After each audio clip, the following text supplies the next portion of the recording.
Final accounts. Financial statements. Businessman is interested in knowing whether his business is running on profit or loss, and also the true financial position of his business.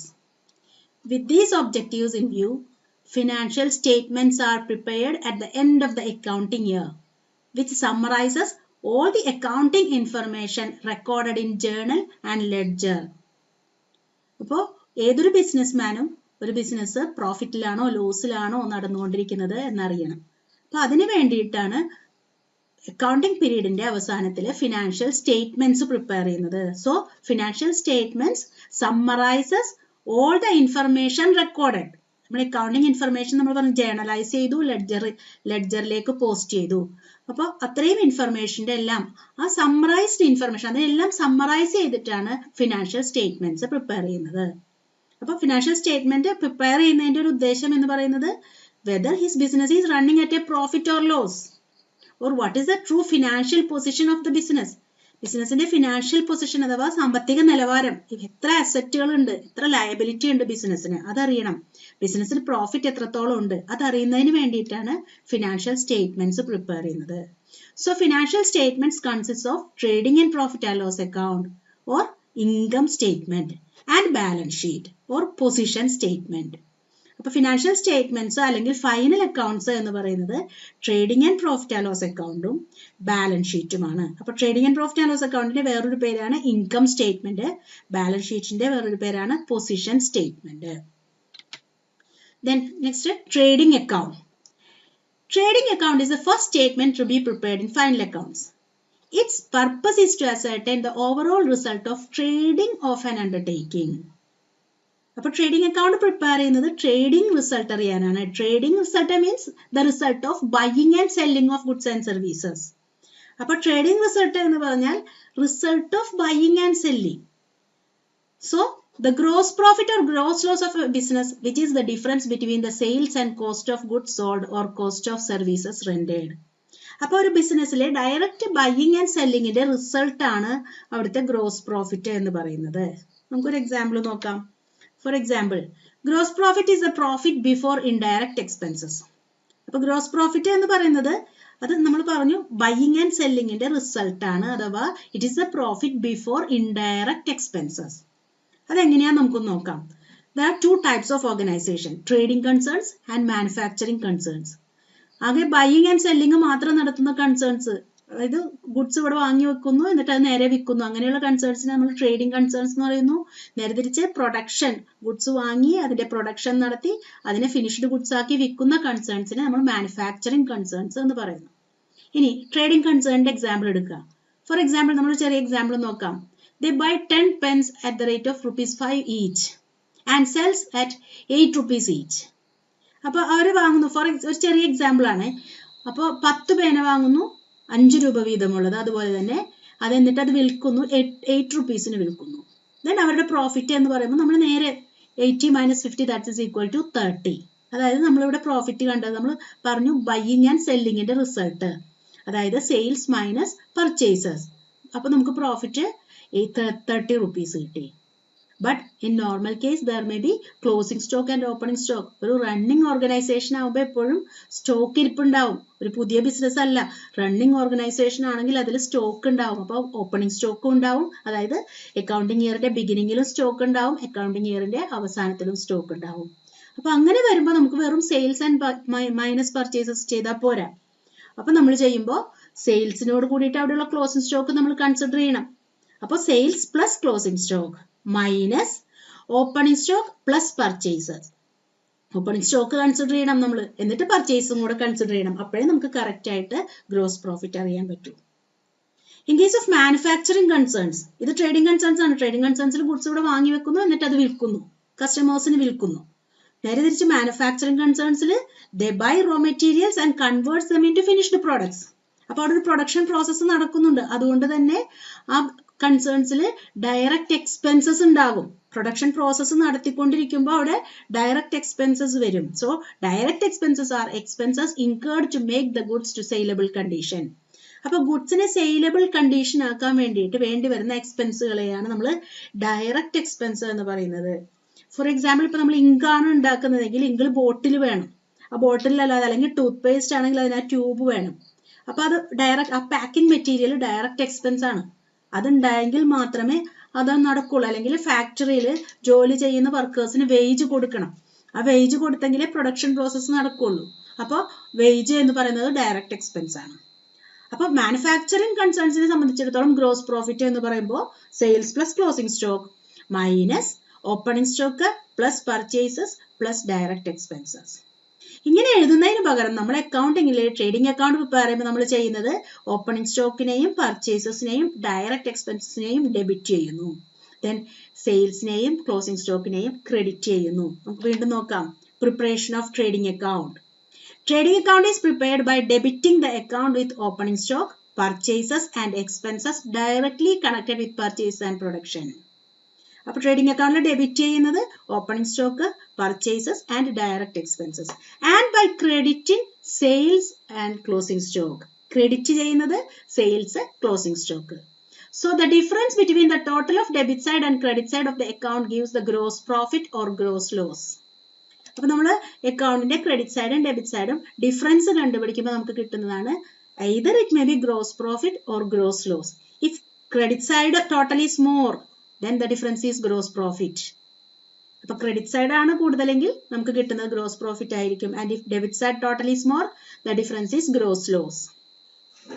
Then on preparing trading account, items are transferred to its appropriate side by passing some journal entries. അപ്പോൾ So such journal entries are called closing entries. നമ്മൾ trading account prepare ചെയ്യുമ്പോൾ നമ്മൾ ഓരോ ഐറ്റംസും ഡെബിറ്റിലേക്ക് മാറ്റണോ ക്രെഡിറ്റിലേക്ക് മാറ്റണോ എന്നുള്ളതിന് നമ്മൾ journal entries pass ചെയ്യുന്നു. ഈ എൻട്രീസിനെയാണ് നമ്മൾ ക്ലോസിംഗ് എൻട്രീസ് എന്ന് പറയുന്നത്. അപ്പോൾ നമുക്ക് ക്ലോസിംഗ് എൻട്രീസ് ഏതൊക്കെയെന്ന് നോക്കാം. നോക്കൂ, for transferring the item to the debit side of trading account. നമ്മൾ പറഞ്ഞു ഡെബിറ്റ് സൈഡിൽ opening stock, purchases, direct expense ആണ് വരുന്നത്. അപ്പോൾ ജേർണൽ എൻട്രി ട്രേഡിംഗ് അക്കൗണ്ട് അറ്റർ to opening stock, to purchases, wages, carriage inwards, ഏതെല്ലാം ഉണ്ടോ ആ എല്ലാ ഡയറക്റ്റ് എക്സ്പെൻസുകളും എഴുതുക. Then for the amount of sales, sales account atter to, സെയിൽസിനെ ക്രെഡിറ്റ് ചെയ്യണം. അപ്പോൾ sales account atter to trading account. Then next, the purchase return account is closed by transferring its balance to purchase account. So purchase returns account atter to purchase account. അപ്പോൾ നമ്മൾ പർച്ചേസസിൽ നിന്നും purchase returns less ചെയ്യുന്നു. Then sales return account is closed by transferring its balance to sales account. Then so the entry is sales account atter to sales return account. Then next, closing stock is brought into books by giving the entry closing stock account atter to trading account. Closing stock നെ നമ്മൾ trading account credit ചെയ്തു. Then the entry for closing the accounts, gross profit ആണെങ്കിൽ trading account atter to profit and loss account. Gross loss ആണെങ്കിൽ profit and loss account atter to trading account. ഇങ്ങനെയാണ് closing entries വരുന്നത്. Then relevant terms in the trading account. നമ്മൾ പറഞ്ഞു trading അക്കൗണ്ടിലെ items just പറഞ്ഞിട്ടേ ഉള്ളൂ. Opening stock, purchases, അതെന്താണ്? Opening stock എന്ന് പറഞ്ഞാൽ the balance of stock brought forward from the previous year is called opening stock. അപ്പോൾ കഴിഞ്ഞ വർഷത്തെ സ്റ്റോക്കിന്റെ ബാക്കിയിരിക്കുന്നത് ഈ വർഷത്തേക്ക് ബ്രോട്ട് ഫോർവേഡ് ചെയ്തതിനെയാണ് നമ്മൾ ഓപ്പണിംഗ് സ്റ്റോക്ക് എന്ന് പറയുന്നത്. അപ്പോൾ ലാസ്റ്റ് ഇയറിലെ ക്ലോസിംഗ് സ്റ്റോക്കാണ് ഈ current yearലെ opening stock. Then there will be no opening stock in case of new business. പുതിയ ബിസിനസ്സിന് ഓപ്പണിംഗ് സ്റ്റോക്ക് ഉണ്ടാവില്ല, കാരണം കഴിഞ്ഞ വർഷത്തെ ക്ലോസിംഗ് സ്റ്റോക്ക് ഇല്ല, ബിസിനസ് തുടങ്ങുന്നേ ഉള്ളൂ. Then stock may consist of raw materials, work in progress and finished goods in case of manufacturing concerns. അപ്പോൾ manufacturing concerns ആണെങ്കിൽ അവരുടെ സ്റ്റോക്ക് എന്ന് പറയുമ്പോൾ അത് റോ മെറ്റീരിയൽസ് ആവാം, വർക്ക് ഇൻ പ്രോഗ്രസ് ആവാം, ഫിനിഷ്ഡ് ഗുഡ്സ് ആവാം. But in case of trading concerns, only finished goods will form part of stock. Trading concerns ൽ finished goods മാത്രമേ സ്റ്റോക്ക് എന്ന് പറഞ്ഞിട്ടുണ്ടാവൂ. Then purchases. നമ്മൾ ബൈ ചെയ്യുന്നതിനെയാണ് purchases എന്ന് പറയുന്നത്. So it includes both cash purchase and credit purchase. അത് cash purchase ആവാം, അല്ലെങ്കിൽ നമ്മൾ ക്രെഡിറ്റിന്, അതായത് കടമായിട്ട് purchase ചെയ്തതാവാം. Then purchase returns on and any discount on purchase should be deducted from purchases. എന്നിട്ട് നമ്മൾ നെറ്റ് പർച്ചേസ് അത് ഡിഡക്ട് ചെയ്ത ശേഷമുള്ള നെറ്റ് പർച്ചേസ് ആണ് ഔട്ടർ കോളത്തിൽ കാണിക്കുന്നത്. Then next, what is direct expenses? Expenses incurred for making the goods to saleable condition are called direct expenses. അപ്പോൾ ഗുഡ്സിനെ സെയിലബിൾ കണ്ടീഷൻ ആക്കാൻ വേണ്ടിയിട്ട് വരുന്ന എക്സ്പെൻസ് ആണ് ഡയറക്റ്റ് എക്സ്പെൻസ് എന്ന് പറയുന്നത്. അപ്പം നമ്മൾ പറഞ്ഞു ഓപ്പണിംഗ് സ്റ്റോക്ക് ട്രേഡിംഗ് അക്കൗണ്ടിൽ നമ്മൾ ഡെബിറ്റ് ചെയ്യുന്ന items opening stock, purchase, direct expense. അപ്പോൾ ഏതൊക്കെയാണ് ഡയറക്റ്റ് എക്സ്പെൻസ് സാധാരണ വരുന്നത്? First wages. Wages paid to workers who are engaged in the production of goods and goods. അപ്പോൾ ഫാക്ടറിയിൽ പ്രൊഡക്ഷൻ നടക്കുന്നതിന് അതിൽ എൻഗേജ് ചെയ്തിരിക്കുന്ന വർക്കേഴ്സിന് കൊടുക്കുന്ന വേജിനെയാണ് നമ്മളിവിടെ വേജ്, പ്രൊഡക്റ്റീവ് വേജ് എന്ന് ഉദ്ദേശിക്കുന്നത്. It should be debited to trading account. അപ്പൊ ഇതിൽ വേജിൽ വരുന്നത് if wages are clubbed with salaries and the item is given as wages and salaries. അപ്പൊ വേജും സാലറീസും ക്ലബ് ചെയ്തിട്ട് നമുക്ക് തന്നിരിക്കുന്നു വേജസ് ആൻഡ് സാലറീസ് എന്നാണ് തരുന്നതെങ്കിൽ നമ്മളത് ട്രേഡിംഗ് അക്കൗണ്ടിൽ ഡെബിറ്റ് ചെയ്യണം. If it is given as salaries and wages, then it should be debited to profit and loss account. അപ്പോൾ സാലറീസ് ആൻഡ് വേജസ് എന്നാണ് തന്നിരിക്കുന്നതെങ്കിൽ പ്രോഫിറ്റ് ആൻഡ് ലോസ് അക്കൗണ്ടിൽ ഡെബിറ്റ് ചെയ്യുക. വേജസ് ആൻഡ് സാലറീസ് എന്നാണ് തന്നിരിക്കുന്നതെങ്കിൽ ട്രേഡിംഗ് അക്കൗണ്ടിൽ ഡെബിറ്റ് ചെയ്യുക. Next carriage, cartage, freight. The expenses incurred for bringing the goods to the place of production. അപ്പോൾ ക്യാരേജ് എന്ന് പറയുന്നത് ഗുഡ്സ് പ്രൊഡക്ഷൻ പ്ലേസിലേക്ക് കൊണ്ടുവരുന്നതിന് വേണ്ടി വരുന്ന എക്സ്പെൻസ്. ക്യാരേജ് കൊടുക്കുന്നു അല്ലെങ്കിൽ കൂലി കൊടുക്കുന്നു, അതിനെയാണ് നമ്മൾ ക്യാരേജ്, കാർട്ടേജ്, ഫ്രൈറ്റ് എന്നൊക്കെ പറയുന്നത്. So this expense are closely related to the production process. ആ ക്യാരേജ് കൊടുത്തെങ്കിൽ മാത്രമേ അവിടെ പ്രൊഡക്ഷൻ നടക്കൂ. അപ്പൊ അതുകൊണ്ട് ഡയറക്റ്റ് എക്സ്പെൻസ് ആണ്. അതുകൊണ്ട് it should be debited to trading account. Then fuel, power, gas, water, coal, ഇതൊക്കെ പ്രൊഡക്ഷൻ പ്രോസസ്സിന് ആവശ്യമുള്ള സാധനങ്ങളാണ്. അപ്പൊ ഈ ഐറ്റംസ് എല്ലാം ട്രേഡിംഗ് അക്കൗണ്ടിൽ ഡെബിറ്റ് ചെയ്യുന്നു. Manufacturing expenses, factory rent, factory lighting, factory insurance, ഇതൊക്കെ ഫാക്ടറി വർക്ക് ചെയ്യണമെങ്കിൽ ആവശ്യമായിട്ടുള്ള മാനുഫാക്ചറിങ് എക്സ്പെൻസുകളാണ്. So it should be debited to trading account. Then octroi, when goods are brought within the municipal limits. Municipal ലിമിറ്റ്സിലേക്ക് കൊണ്ടുവരുന്നതിന് കൊടുക്കേണ്ടി വരുന്ന ഡ്യൂട്ടിയാണ് ഒക്ട്രോയ് എന്ന് പറയുന്നത്. അപ്പൊ ഗുഡ്സ് നമുക്ക് ഇങ്ങോട്ടേക്ക് മുനിസിപ്പൽ ലിമിറ്റ്സിലേക്കാണ് കൊണ്ടുവരേണ്ടുന്നത്. അപ്പൊ നമുക്കറിയാം പല സ്ഥലത്തും പലതരത്തിലുള്ള ടാക്സ് ആണ്. ഇപ്പൊ പഞ്ചായത്തിൽ ഒക്കെ ടാക്സ് കുറവായിരിക്കും, നേരെ തിരിച്ച് മുനിസിപ്പാലിറ്റിയിലൊക്കെ ടാക്സ് കൂടുതലായിരിക്കും. അപ്പൊ ഒരു മുനിസിപ്പൽ ലിമിറ്റിലേക്ക് കൊണ്ടുവരുന്നതിന് വേണ്ടി വരുന്ന ടാക്സിനെ അല്ലെങ്കിൽ ഡ്യൂട്ടിയെ നമ്മൾ ഒക്ട്രോയ് എന്ന് പറയുന്നു. Then import duty, dock charges. When goods R imported from abroad, മറ്റു രാജ്യങ്ങളിൽ നമ്മൾ ഇമ്പോർട്ട് ചെയ്യുമ്പോൾ ഇമ്പോർട്ട് ഡ്യൂട്ടി കൊടുക്കണം. അതുപോലെ ഷിപ്പ് യാർഡിൽ ഡോക്ക് ഡ്യൂസ് ഒക്കെ കൊടുക്കണം, ക്ലിയറിംഗ് ചാർജസ് കൊടുക്കണം. ഇതൊക്കെ ഡയറക്റ്റ് എക്സ്പെൻസ് ആണ്. അതുകൊണ്ട് ട്രേഡിംഗ് അക്കൗണ്ടിൽ ഡെബിറ്റ് ചെയ്യുക. Excise duty, if it is payable on the goods manufactured in the country. നമ്മുടെ രാജ്യത്ത് തന്നെ മാനുഫാക്ചർ ചെയ്യുന്ന ഗുഡ്സിന് കൊടുക്കുന്ന ഡ്യൂട്ടിയാണ് എക്സൈസ് ഡ്യൂട്ടി. അപ്പൊ അതുകൊണ്ട് അതും ഡെബിറ്റ് ട്രേഡിംഗ് അക്കൗണ്ടിൽ ഡെബിറ്റ് ചെയ്യുക. Then royalty, it is the amount paid to the owner of a right for using his ownership right. അപ്പൊ ഏതെങ്കിലും മറ്റൊരാളുടെ ഓണർഷിപ്പ് റൈറ്റ് യൂസ് ചെയ്യുന്നതിന് നമ്മൾ കൊടുക്കുന്ന ഒരു എമൗണ്ടിനെയാണ് റോയൽറ്റി എന്ന് പറയുന്നത്. നമ്മൾ ലീസിന് എടുക്കുന്നു, പാട്ടത്തിന് എടുക്കുന്നു എന്നൊക്കെ നിങ്ങൾ കേട്ടിട്ടുണ്ടാവും ഒരു term. For example, amount paid by a publishing company to the author of a book or manufacturer to the patentee. ഇപ്പോൾ ഏതെങ്കിലും ഒരാൾ ഒരു ബുക്ക് എഴുതിയിട്ടുണ്ട്, ആ ഓതറുടെ കയ്യിൽ നിന്നും പബ്ലിഷിംഗ് കമ്പനീസ്, ഓതർ ചിലപ്പോൾ എല്ലാ ബുക്കും പബ്ലിഷ് ചെയ്തു എന്ന് വരില്ല, അപ്പോൾ അത് മാസമായിട്ട് അല്ലെങ്കിൽ ഒത്തിരി ബുക്കുകൾ ഒരുമിച്ച് പബ്ലിഷ് ചെയ്യാനുള്ള റൈറ്റ് ആ ഓതറുടെ കയ്യിൽ നിന്ന് ഒരു കമ്പനി വാങ്ങുന്നു. അപ്പോൾ ഓതർക്ക് അയാൾ ആ ഓണർഷിപ്പ് റൈറ്റ് യൂസ് ചെയ്യുന്നതിന്, ഓതറാണ് അതിന്റെ ഓണർ, ആ ഓണർഷിപ്പ് റൈറ്റ് യൂസ് ചെയ്യുന്നതിന് ഒരു സം കൊടുക്കേണ്ടി വരും അല്ലെങ്കിൽ ഒരു എമൗണ്ട് കൊടുക്കേണ്ടി വരും. ഇതിനെയാണ് റോയൽറ്റി എന്ന് പറയുന്നത്. അതുപോലെ ഏതെങ്കിലും ഇൻവെൻഷൻ നടത്തിയിട്ടുണ്ടെങ്കിൽ അതിന് പേറ്റന്റ് എടുത്തിട്ടുണ്ടെങ്കിൽ, ഇപ്പൊ മാനുഫാക്ചറർ ആ പേറ്റന്റ് എടുത്തിരിക്കുന്ന ആൾക്ക് ഒരു എമൗണ്ട് കൊടുക്കേണ്ടി വരും. ഇതിനെയാണ് അപ്പം പേറ്റന്റ് ഓണറുടേതാണ്. പേറ്റന്റ് എടുത്തു കഴിഞ്ഞാൽ ഓണർക്ക് മാത്രമേ അത് ഉപയോഗിക്കാനുള്ള റൈറ്റ് ഉള്ളൂ. അപ്പൊ അത് ഉപയോഗിക്കണം എന്നുണ്ടെങ്കിൽ മറ്റുള്ളവർ ആ റൈറ്റ് ഉപയോഗിക്കാൻ വേണ്ടിയിട്ട് ഒരു എമൗണ്ട് കൊടുത്തത് വാങ്ങണം. ആ ഓണർഷിപ്പ് റൈറ്റ് യൂസ് ചെയ്യാനുള്ള റൈറ്റ് വാങ്ങണം. ഇതിനെയാണ് നമ്മൾ റോയൽറ്റി എന്ന് പറയുന്നത്.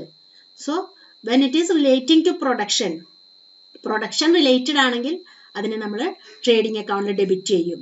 If it is related to sales, it is debited to profit and loss account. Then primary packing materials. Primary packing materials are which are necessary for handling the product. A product handle ചെയ്യണമെങ്കിൽ primary packing materials വേണം. For example, tube for toothpaste handle ചെയ്യണമെന്നുണ്ടെങ്കിൽ അതിന് tube വേണം. Bottle for ink, അങ്ങനെയുള്ള primary packing മെറ്റീരിയലും direct expense ആണ്. അതുകൊണ്ട് അതിനെ ട്രേഡിംഗ് അക്കൗണ്ടിൽ ഡെബിറ്റ് ചെയ്യുന്നു. Then consumable stores. Consumable stores means which are necessary to keep the machines in right working condition. അവിടുത്തെ മെഷീനറീസ് റൈറ്റ് വർക്കിംഗ് കണ്ടീഷനിലാകുന്നതിന് വേണ്ടി ഉപയോഗിക്കുന്ന മെറ്റീരിയൽസ് ആണ്. For example engine oil, grease, cotton waste, ഇങ്ങനെയുള്ള ഐറ്റംസ്. ഇതും direct expense ആണ്, അതുകൊണ്ട് trading account debit ചെയ്യുന്നു. സെയിൽസ്, സാധാരണ നെറ്റ് സെയിൽസ് അഥവാ സെയിൽസ് ലെസ് റിട്ടേൺസ് ആണ് നമ്മൾ ട്രേഡിംഗ് അക്കൗണ്ടിൽ ക്രെഡിറ്റ് ചെയ്യുന്നത്. Then closing stock. It is the value of goods remaining unsold at the end of the accounting year. അപ്പോൾ closing stock എന്ന് പറയുന്നത് which is the stock remaining unsold at the end of the accounting year. വിൽക്കാതെ ബാക്കിയുള്ള സ്റ്റോക്കിനെയാണ് പറയുന്നത്. Normally closing stock എപ്പോഴും trial ബാലൻസിന്റെ പുറത്തായിരിക്കും തന്നിട്ടുണ്ടാവുക. So it should be credited to trading account. And also it appears in the balance sheet asset side. Closing stock നമുക്ക് trading അക്കൗണ്ടിൽ credit സൈഡിൽ കൊടുക്കണം, balance ഷീറ്റിൽ asset സൈഡിലും കാണിക്കണം. ഇതാണ് ട്രേഡിംഗ് അക്കൗണ്ടിന്റെ ഒരു format. Opening stock, purchases less returns, outer കോളത്തിൽ റിട്ടേൺ ലെസ് ചെയ്ത എമൗണ്ട് എഴുതിയിരിക്കുന്നു. ദെൻ ഡയറക്റ്റ് എക്സ്പെൻസുകൾ, ഫ്രൈറ്റ്, ക്യാരേജ്, കാർട്ടേജ് എല്ലാം നമ്മൾ സെപ്പറേറ്റ് എഴുതണം. Royalty on production, factory expense. Then credit സൈഡിൽ sales less return, net sales ആണ് പുറത്തേക്ക് എഴുതിയിരിക്കുന്നത്. Then closing stock. Then next is profit and loss account. നമ്മൾ പറഞ്ഞു ഫിനാൻഷ്യൽ സ്റ്റേറ്റ്മെന്റ്സ് അല്ലെങ്കിൽ ഫൈനൽ അക്കൗണ്ട്സ് എന്ന് പറഞ്ഞാൽ it consist of trading account, profit and loss account and balance sheet. അപ്പോൾ profit and loss account, it is a nominal account prepared to find out the net profit earned or net loss incurred by a business during an accounting period. അപ്പോൾ net loss എത്ര, net profit എത്ര, അതായത് ബിസിനസ്സിൽ വേറെയും indirect എക്സ്പെൻസുകൾ ഉണ്ടാവും.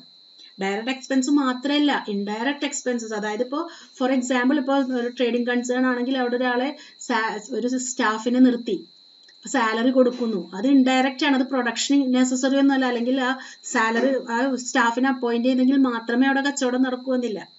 അപ്പൊ അങ്ങനെയുള്ള എക്സ്പെൻസുകളെയാണ് നമ്മൾ അഡ്വർടൈസ്മെന്റ് കൊടുത്തിട്ടില്ലെങ്കിലും നമുക്ക് പ്രൊഡക്റ്റ് വിൽക്കാൻ പറ്റും. അപ്പോൾ ഒരു എക്സാമ്പിൾ ആണ്, ബെസ്റ്റ് എക്സാമ്പിൾ ആണ് അഡ്വർടൈസ്മെന്റ്. നമ്മൾ അഡ്വർടൈസ്മെന്റ് കൊടുത്തില്ല എങ്കിൽ കൂടി നമുക്ക് പ്രൊഡക്റ്റ് വിൽക്കാൻ പറ്റും. അപ്പൊ അതുകൊണ്ട് ഒരു ഡയറക്റ്റ് എക്സ്പെൻസ് അല്ല അത്. അങ്ങനെയുള്ള ഇൻഡയറക്റ്റ് എക്സ്പെൻസുകൾ എല്ലാം കണക്കിലെടുത്ത് കഴിയുമ്പോഴാണ് ഒരു ബിസിനസിന്റെ നെറ്റ് പ്രോഫിറ്റ് അല്ലെങ്കിൽ നെറ്റ് ലോസ് അറിയാൻ കഴിയുന്നത്.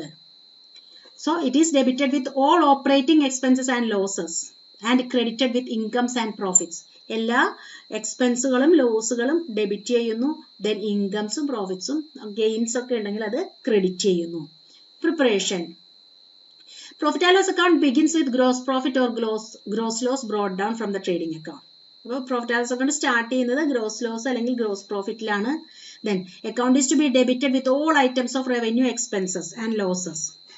അപ്പോൾ ട്രേഡിംഗ് അക്കൗണ്ടിൽ എടുക്കാത്ത എല്ലാ എക്സ്പെൻസുകളും ലോസസും നമ്മൾ പ്രോഫിറ്റ് ആൻഡ് ലോസ് അക്കൗണ്ടിൽ ഡെബിറ്റ് ചെയ്യുന്നു. Then incomes and gains should be credited.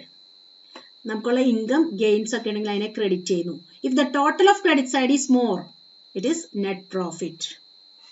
Then if total of debit side is more, then the difference is net loss. So the amount of net profit or net loss is transferred to capital account. അപ്പൊ net profit ആണെങ്കിൽ നമ്മൾ ക്യാപിറ്റലിന്റെ കൂടെ add ചെയ്യും, അതല്ല net loss ആണെങ്കിൽ അത് ക്യാപിറ്റലിൽ കുറയും balance ഷീറ്റിൽ.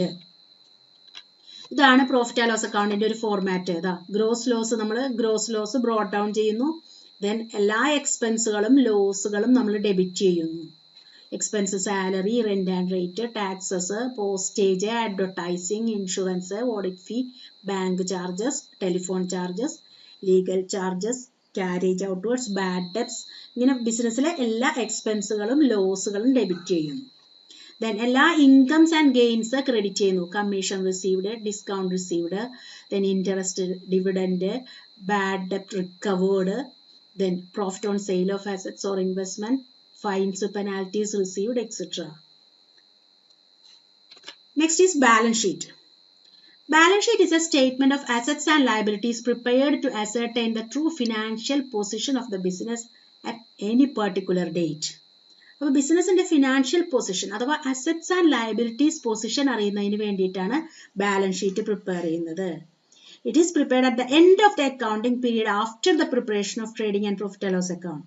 അപ്പോൾ profit and loss account prepare ചെയ്തതിന് ശേഷമാണ് ബാലൻസ് ഷീറ്റ് പ്രിപ്പയർ ചെയ്യുന്നത്. It is called balance sheet because it is a statement prepared with the balance of accounts remaining after the preparation of trading and profit and loss account. അതിനെ balance sheet എന്ന് വിളിക്കുന്നത്.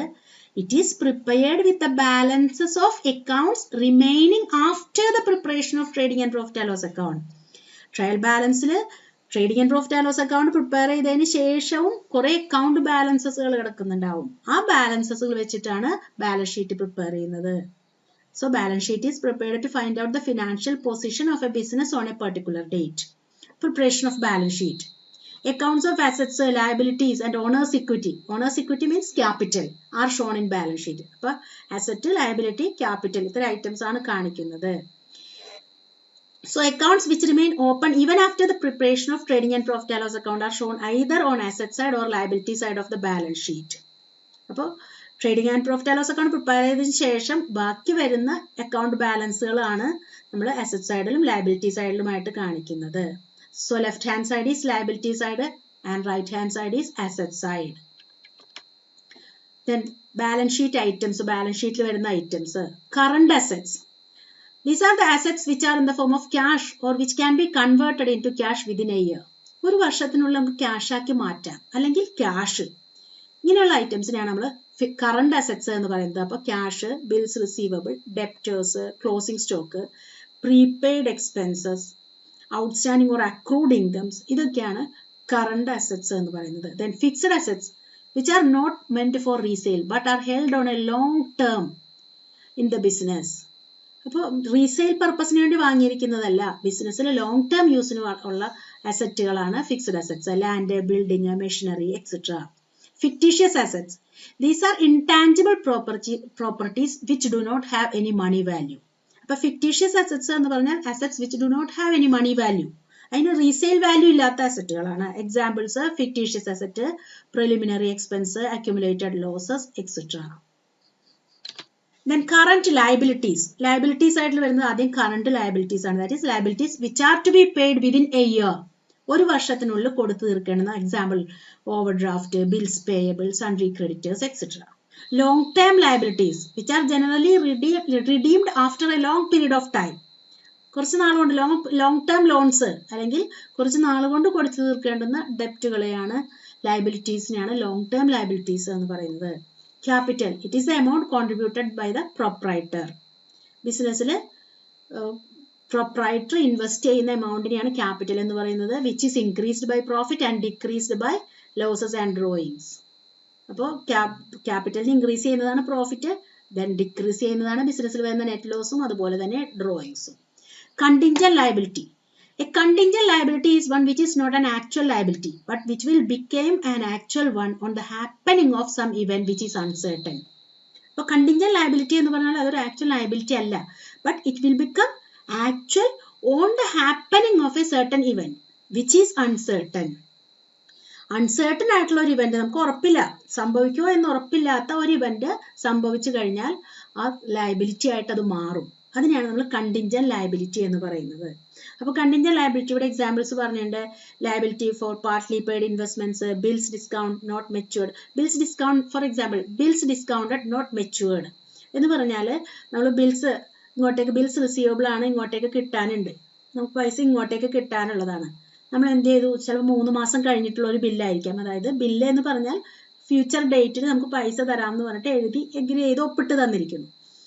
അപ്പോൾ അതിൽ നമുക്ക് 3 മാസം കഴിഞ്ഞിട്ട് it's A negotiable instrument, transfer ചെയ്യാവുന്ന instrument ആണ്, വാല്യൂ ഉള്ള ഇൻസ്ട്രുമെന്റ് ആണ്.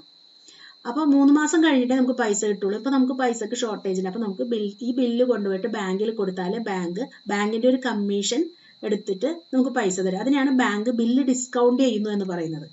അപ്പോൾ മെച്യൂരിറ്റി ഡേറ്റ് വരുമ്പോൾ ഈ 3 മാസം തികയുമ്പോൾ ആ പാർട്ടി ബില്ലിന്റെ പൈസ തന്നില്ല എങ്കിൽ ബാങ്കിന് നമ്മൾ പൈസ കൊടുക്കേണ്ടി വരും. ആരാണോ ഡിസ്കൗണ്ട് ചെയ്തെടുത്തത് ആ പൈസ ആ പാർട്ടി കൊടുക്കേണ്ടി വരും. അതിനെയാണ് ബിൽസ് ഡിസ്കൗണ്ടഡ് നോട്ട് മെച്യൂർഡ് എന്ന് പറയുന്നത്. അപ്പോൾ അതൊരു അൺസർട്ടൺ ആയിട്ടുള്ള ഇവന്റ് ആണ്. ആ പാർട്ടി പൈസ കൊടുത്തില്ല എങ്കിൽ അൺസർട്ടൺ ഇവന്റ്, അപ്പോൾ നമുക്കതൊരു ലയബിലിറ്റി ആയിട്ട് മാറും. Contingent liability is usually shown on the face of the balance sheet by way of footnote. അപ്പോൾ ബാലൻസ് ഷീറ്റിൽ ഫുട്നോട്ട് ആയിട്ടാണ് കണ്ടിൻജന്റ് ലയബിലിറ്റി കാണിക്കുന്നത്. ദെൻ ബാലൻസ് ഷീറ്റിന്റെ ഒരു ഫോർമാറ്റ് ആണിത്. ദെൻ ലയബിലിറ്റി സൈഡിൽ ആദ്യം short time liabilities, bank overdraft, current liabilities കാണിക്കുന്നു, sundry creditors, bills payable. Then ഇതാണ് സോൾ ട്രേഡറുടെ ബാലൻസ് ഷീറ്റിന്റെ ഫോർമാറ്റ്. ആദ്യം കറണ്ട് ലയബിലിറ്റീസ് കാണിക്കുന്നു, ദെൻ ലോങ് ടേം ലയബിലിറ്റീസ് കാണിക്കുന്നു, അതിനുശേഷം ക്യാപിറ്റലിന്റെ അഡ്ജസ്റ്റ്മെന്റ്, പ്രോഫിറ്റ് ഉണ്ടെങ്കിൽ അത് ഇൻട്രസ്റ്റ് ഓൺ ക്യാപിറ്റൽ ഉണ്ടെങ്കിൽ അത് ആഡ് ചെയ്യുന്നു, നെറ്റ് പ്രോഫിറ്റ് ആഡ് ചെയ്യുന്നു, ദെൻ ഡ്രോയിങ്സ് ഉണ്ടെങ്കിൽ അത് ഡിഡക്ട് ചെയ്യുന്നു. ദെൻ അസറ്റ്, ആദ്യം കറണ്ട് അസറ്റ്സ് കാണിക്കുന്നു, അതിനുശേഷം ഫിക്സഡ് അസറ്റ്സ് കാണിക്കുന്നു. ദെൻ നമുക്കൊരു ക്വസ്റ്റ്യൻ സോൾവ് ചെയ്യാം. The following are the account balance of a trader as on 31st December 2014. നമുക്ക് അക്കൗണ്ട് ബാലൻസസ് തന്നിട്ടുണ്ട്, ഡെബിറ്റ് ക്രെഡിറ്റ് ഒന്നും തരംതിരിച്ചിട്ടില്ല. Then the stock on 31st December 6500. ഇതാണ് ക്ലോസിംഗ് സ്റ്റോക്ക്. അതായത് 31st Decemberന് സ്റ്റോക്ക് 6500 ഉണ്ട്. You are required to prepare trial balance, trading and profit and loss account and balance sheet as on 31st December 2014. നമ്മളോട് trial balance prepare ചെയ്യണം, trading and profit and loss account prepare ചെയ്യണം, balance sheet prepare ചെയ്യണം. അപ്പോൾ trial balance prepare ചെയ്യുമ്പോൾ നമ്മുടെ അക്കൗണ്ടിങ്ങിന്റെ golden rule ഓർമ്മയിൽ വേണം. All asset account and expense accounts have debit balance. Then all liability accounts, then income accounts, then capital account have credit balance. ആ ഒരു ഇതിലാണ് നമ്മൾ ട്രയൽ ബാലൻസ് പ്രിപ്പയർ ചെയ്യുന്നത്. അപ്പോൾ ഐറ്റംസ് നമ്മൾ തരംതിരിക്കണം. ക്യാഷ് ഇൻ ഹാൻഡ് അസറ്റ് ആണ്, ക്യാഷ് അറ്റ് ബാങ്ക് അസറ്റ് ആണ്. അപ്പോൾ അതിനൊക്കെ നമ്മൾ ഡെബിറ്റിൽ എഴുതുക. നമുക്ക് ചെക്ക് ചെയ്യാം. Trial balance as on 31st December 2014. ഞാൻ കഴിഞ്ഞ വീഡിയോയിൽ എക്സ്പ്ലെയിൻ ചെയ്തിരുന്നു ട്രയൽ ബാലൻസിന്റെ ഒരു ഫോർമാറ്റ് ഒക്കെ. അപ്പോൾ 2 എമൗണ്ട് കോളമാണ്, ഡെബിറ്റ് ക്രെഡിറ്റ്. ദെൻ ഓരോ ഐറ്റംസ് ആയിട്ട് എഴുതുക. Cash in hand cash asset ആണ്, then cash at bank asset ആണ്.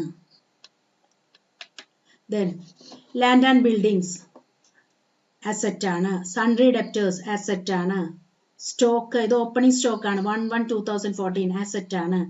അപ്പൊ ഇതെല്ലാം നമ്മൾ ഡെബിറ്റ് ചെയ്യുന്നു. നമുക്ക് ചെക്ക് ചെയ്യാം. വേജസ് ഇവിടെ ട്രയൽ ബാലൻസ് എഴുതിയിരിക്കുന്നത് അസറ്റുകൾ, അതായത് എക്സ്പെൻസ് ഒക്കെ ആദ്യം എഴുതിയിട്ട് അസറ്റ് കൊണ്ടുപോയിട്ട് ലാസ്റ്റിൽ എഴുതിയിട്ടാണ് ഇങ്ങനെ അറേഞ്ച് ചെയ്തിരിക്കുന്നത്. ഇവിടെ നോക്കൂ, നമ്മൾ land and buildings, land and buildings, then stock നമ്മൾ പറഞ്ഞു, ഇതൊക്കെയും ഡെബിറ്റ്. നോക്കൂ, ലാൻഡ് ആൻഡ് ബിൽഡിങ്സിന് debit, then stock debit, then next sundry debtors debit 750. then next wage expense ആണ്, expense account ഡെബിറ്റ് ബാലൻസ് ആണ്. ഇതാ നോക്കൂ, wages ഡെബിറ്റ്, ഇതാണ് ഡെബിറ്റ് കോളം, ഇത് ക്രെഡിറ്റ് കോളം. അപ്പോൾ എക്സ്പെൻസ് അക്കൗണ്ടുകൾക്ക് ഡെബിറ്റ് ബാലൻസ് ഉള്ള ഐറ്റംസ് ഒക്കെ നമ്മൾ ഡെബിറ്റ് ചെയ്തു.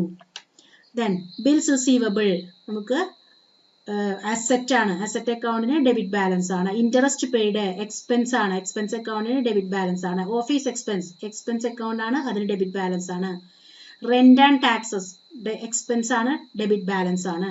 പോസ്റ്റേജ് ആൻഡ് ടെലിഗ്രാം എക്സ്പെൻസ് ആണ്, അതിന് ഡെബിറ്റ് ബാലൻസ് ആണ്. പ്ലാന്റ് ആൻഡ് മെഷീനറി അത് അസറ്റ് അക്കൗണ്ട് ആണ്, അതിന് ഡെബിറ്റ് ബാലൻസ് ആണ്. അപ്പൊ നമുക്ക് ചെക്ക് ചെയ്യാം. നോക്കൂ, salary, office expense, rent and rates, postage, ഇതൊക്കെ ഡെബിറ്റ് ആണ്.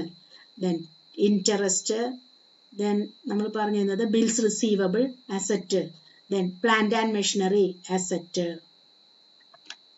ദെൻ നെക്സ്റ്റ് പർച്ചേസസ് ഡെബിറ്റ് ആണ്, എക്സ്പെൻസ് ആണ്, ഡെബിറ്റ് ആണ്. ഡ്രോയിങ്സ് ക്യാപിറ്റൽ ഡിക്രീസ് ആണ്, അതുകൊണ്ട് ഡെബിറ്റ് ആണ്. ഡ്രോയിങ്സ് എന്ന് പറയുന്നത് ക്യാപിറ്റൽ ഡിക്രീസ് ആണ്, ക്യാപിറ്റലിന് ക്രെഡിറ്റ് ബാലൻസ് ആണ്, അപ്പോൾ ക്യാപിറ്റൽ ഡിക്രീസ് ആയതുകൊണ്ട് അതിന് ഡെബിറ്റ് ബാലൻസ് ആണ്. ദെൻ സാലറി ഡെബിറ്റ് ബാലൻസ് ആണ്. നോക്കൂ, drawings debit balance. Then purchases expense ആണ്, debit balance. Then next depreciation expense അല്ലെങ്കിൽ ലോസ് ആണ്, അതുകൊണ്ട് ഡെബിറ്റ് ബാലൻസ്. ഫർണിച്ചർ അസറ്റ് ആണ്, ഡെബിറ്റ് ബാലൻസ്. റിപ്പയേഴ്സ് എക്സ്പെൻസ് ആണ്, ഡെബിറ്റ് ബാലൻസ്. ബാഡ് ഡെപ്റ്റ് ബിസിനസ്സിന് ഒരു ലോസ് ആണ്, അതുകൊണ്ട് അതിന് ഡെബിറ്റ് ബാലൻസ് ആണ്. നോക്കുക, റിപ്പയേഴ്സ്, ബാഡ് ഡെപ്റ്റ്, ഡിപ്രിസിയേഷൻ ഇതൊക്കെയും ഡെബിറ്റ് ബാലൻസ് ആണ്. Then next capital credit balance ആണ്. ക്രെഡിറ്റേഴ്സ് ക്രെഡിറ്റ് ബാലൻസ് ആണ്. Sales credit balance. Bills payable credit balance. Power and fuel expense ആണ്, അപ്പോൾ ഡെബിറ്റ് ബാലൻസ്. നോക്കാം, ക്യാപിറ്റലിന് credit balance. Then sundry creditors credit balance. Bills payable credit balance. നമ്മൾ power and fuel expense ആണ്, അതുകൊണ്ട് debit balance. ഇപ്പൊ നമ്മൾ രണ്ട് സൈഡും ടോട്ടൽ ചെയ്യുമ്പോൾ നമുക്ക് എമൗണ്ട് ടാലി ആവണം, ഒരേ എമൗണ്ട് കിട്ടണം. അപ്പോൾ നമ്മുടെ ട്രയൽ ബാലൻസ് ഈക്വൽ ആയി അല്ലെങ്കിൽ ടാലി ആയി. ഇനി നമുക്ക് ഈ ഇതിൽ നിന്ന് trading and profit and loss account prepare ചെയ്യണം. അപ്പോൾ നമ്മൾ ഓരോ ഐറ്റംസും ട്രേഡിംഗ് അക്കൗണ്ടിൽ വരുന്നത് opening stock, purchases, then direct expenses ആണ് വരുന്നത്. അപ്പോൾ ഓപ്പണിംഗ് സ്റ്റോക്ക്, അപ്പോൾ നമ്മൾ ഓരോ ഐറ്റംസ് അവിടെ ടിക്ക് ചെയ്യുക. ട്രേഡിംഗ് അക്കൗണ്ടിൽ വരുന്ന ഐറ്റംസ് നമ്മൾ ക്ലാസിഫൈ ചെയ്യുക. അപ്പോൾ ഓപ്പണിംഗ് സ്റ്റോക്ക് വരും. ദെൻ പർച്ചേസസ് ഉണ്ട്, പർച്ചേസസ് വരും. ദെൻ നെക്സ്റ്റ് വരുന്നത് ഡയറക്റ്റ് എക്സ്പെൻസ്. ഇവിടെ ഡയറക്റ്റ് എക്സ്പെൻസ് ആയിട്ട് വേജസ് ഉണ്ട്, ദെൻ പവർ ആൻഡ് ഫ്യൂവൽ ഉണ്ട്. നമുക്ക് നോക്കാം. നോക്കൂ, opening stock, purchases, wages, power and fuel. Then credit ചെയ്യേണ്ടുന്നത് സെയിൽസ്, ക്ലോസിംഗ് സ്റ്റോക്ക്. സെയിൽസ് തന്നിട്ടുണ്ട്, ദെൻ ക്ലോസിംഗ് സ്റ്റോക്ക് ഇവിടെ ക്വസ്റ്റ്യനിൽ തന്നിട്ടുണ്ട്. Closing stock 6500. നമ്മൾ സെയിൽസ്, ക്ലോസിംഗ് സ്റ്റോക്ക്. ഇനി നമ്മൾ അക്കൗണ്ട് ബാലൻസ് ചെയ്യുന്നു. അക്കൗണ്ട് ബാലൻസ് ചെയ്യുമ്പോൾ ഏത് സൈഡാണോ കൂടുതലുള്ളത് ആ സൈഡ് നോക്കണം. അപ്പോൾ ഡെബിറ്റ് സൈഡും ക്രെഡിറ്റ് സൈഡും നമ്മൾ ടോട്ടൽ ചെയ്തിട്ട് മാറ്റി എവിടെയെങ്കിലും എഴുതി നോക്കുക. പെൻസിൽ കൊണ്ട് എഴുതി വെക്കുക. അതിനുശേഷം മാത്രം ഏത് സൈഡാണോ കൂടുതലുള്ളത് ആ സൈഡിൽ എഴുതുക. ഇവിടെ ക്രെഡിറ്റ് സൈഡാണ് കൂടുതൽ. അപ്പോൾ നമ്മൾ ക്രെഡിറ്റ് സൈഡിലേക്ക് എഴുതി അതേ എമൗണ്ട് ഡെബിറ്റ് സൈഡിലേക്ക് എടുത്ത് എഴുതുന്നു. ദെൻ ഈ ഷോർട്ടർ സൈഡിൽ ബാലൻസ് എടുത്ത് എഴുതുന്നു. ആ ബാലൻസ് ആണ് ഗ്രോസ് പ്രോഫിറ്റ്. ഇനി ആ ഗ്രോസ് പ്രോഫിറ്റ് നമ്മൾ ബ്രോട്ട് ഡൗൺ ചെയ്തു. 5500. ഈ ഡിഫറൻസ് ആണ്. ഇതിൽ നിന്നും ഈ 15,000ൽ നിന്നും ഓപ്പണിംഗ് സ്റ്റോക്കിന്റെ വാല്യൂ, പർച്ചേസിന്റെ value, wages, power and fuel less ചെയ്യുമ്പോൾ കിട്ടുന്നതാണ് 5500. ഇതാണ് ഗ്രോസ് പ്രോഫിറ്റ്. ഇനി പ്രോഫിറ്റ് ആൻഡ് ലോസ് അക്കൗണ്ട് നമ്മൾ പ്രിപ്പയർ ചെയ്യുന്നത് trading and profit and loss account ആണ്. അപ്പോൾ ട്രേഡിംഗ് അക്കൗണ്ടിന്റെ കണ്ടിന്യൂഷൻ ആയിട്ട് പ്രോഫിറ്റ് ആൻഡ് ലോസ് അക്കൗണ്ട് നമ്മൾ ഇൻഡയറക്റ്റ് എക്സ്പെൻസസ് എല്ലാം എൻട്രി ചെയ്യണം. അപ്പോൾ ഏതെല്ലാം ഇൻഡയറക്റ്റ് എക്സ്പെൻസ് ഉണ്ടെന്ന് നമ്മൾ ക്വസ്റ്റ്യനിൽ നോക്കണം. ഇവിടെ നോക്കുക, നമ്മൾ interest paid, then office expenses, rent and taxes, postage and telegram. ഇതൊക്കെ നമുക്ക് ഇൻഡയറക്റ്റ് എക്സ്പെൻസുകളാണ്. എക്സ്പെൻസുകൾ നമ്മൾ ക്ലാസിഫൈ ചെയ്തെടുക്കണം. then next salaries, then depreciation, repairs, bad debts. ഇത്ര ഐറ്റംസ് ആണ് ഇൻഡയറക്റ്റ് എക്സ്പെൻസസ് വരുന്നത്. അപ്പോൾ ആ ഇൻഡയറക്റ്റ് എക്സ്പെൻസ് നമ്മൾ പ്രോഫിറ്റ് ആൻഡ് ലോസ് ഒക്കെ ഐറ്റം ആണ് നമ്മൾ ടിക്ക് ചെയ്തിടുക. അപ്പോൾ നമുക്ക് എഴുതാൻ എളുപ്പമാവും. അപ്പോൾ ഒന്നുകൂടെ നോക്കുക, ഇതിൽ വേജസ് ഡയറക്റ്റ് ആണ് നമ്മൾ എടുത്തു കഴിഞ്ഞു. ഇനി വരുന്നത് interest paid, office expenses, rent and taxes, postage and telegram, plant and machinery ഇല്ല കേട്ടോ, postage and telegram, then salaries, depreciation, repairs, bad debts. ഇത്ര ഐറ്റംസ് ആണ് നമുക്ക് പ്രോഫിറ്റ് ആൻഡ് ലോസ് അക്കൗണ്ടിൽ ഡെബിറ്റ് ചെയ്യേണ്ടുന്നത്. അപ്പോൾ എക്സ്പെൻസുകളെയും ലോസുകളെയും എല്ലാം നമ്മൾ ഡെബിറ്റ് ചെയ്തു. Salary, rent and taxes, interest, office expenses, postage and telegram, repairs, depreciation, bad debts. Then നമുക്ക് ഈ ക്വസ്റ്റ്യനിൽ വേറെ ഇൻകംസ് ഒന്നും പ്രത്യേകിച്ച് തന്നിട്ടില്ല. ഇൻകം അക്കൗണ്ടുകൾ ഒന്നും നമുക്ക് തന്നിട്ടില്ല. നമ്മൾ പ്രിപ്പയർ ചെയ്ത ട്രയൽ ബാലൻസ് നോക്കിയാൽ പെട്ടെന്ന് അറിയാൻ പറ്റും. ഇൻകം അക്കൗണ്ടുകൾക്ക് ക്രെഡിറ്റിലായിരിക്കും ബാലൻസ്. ഇവിടെ ആകെ ക്യാപിറ്റലും ബിൽസ് പേയബിൾ, സൺട്രി ക്രെഡിറ്റേഴ്സ് മാത്രമേ ഉള്ളൂ. സെയിൽസ് മാത്രമേ ക്രെഡിറ്റ് ഉള്ളൂ. അപ്പോൾ നമുക്ക് വേറെ ഇൻകംസ് ഒന്നും തന്നിട്ടില്ല.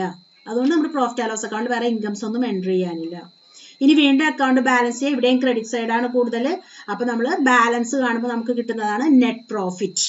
ഡെബിറ്റ് സൈഡിലേക്ക് എഴുതി ഡിഫറൻസ് കണ്ടുപിടിച്ചു. ഇനി നമ്മൾ എടുക്കാത്ത ബാലൻസസ്, നമ്മൾ പറഞ്ഞു ബാലൻസ് ഷീറ്റ് എന്ന് പറയുന്നത് എന്തുകൊണ്ടാണ്? There may be still some balances which are not taken in trading and profit and loss account. Trading and profit and loss അക്കൗണ്ടിൽ എടുക്കാത്ത കുറെ ഐറ്റംസ് ഇനി ഇവിടെ ബാക്കിയുണ്ട്. നമ്മൾ എടുത്തില്ല. ക്യാഷ് ഇൻ ഹാൻഡ് എടുത്തിട്ടില്ല, ക്യാഷ് അറ്റ് ബാങ്ക് എടുത്തിട്ടില്ല, ലാൻഡ് ആൻഡ് ബിൽഡിങ്സ് എടുത്തിട്ടില്ല, സൺട്രി ഡെപ്റ്റേഴ്സ് എടുത്തിട്ടില്ല. ദെൻ അതുപോലെ തന്നെ drawings, then plant and machinery, furniture, then capital, creditors, bills payable, ഇത്ര ഐറ്റംസ് നമ്മൾ എടുത്തിട്ടില്ല. അപ്പോൾ അതിൽ ലയബിലിറ്റീസിന് നമ്മൾ ലയബിലിറ്റി സൈഡിൽ കാണിക്കുന്നു, അസറ്റ്സിന് അസറ്റ് സൈഡിൽ കാണിക്കുന്നു.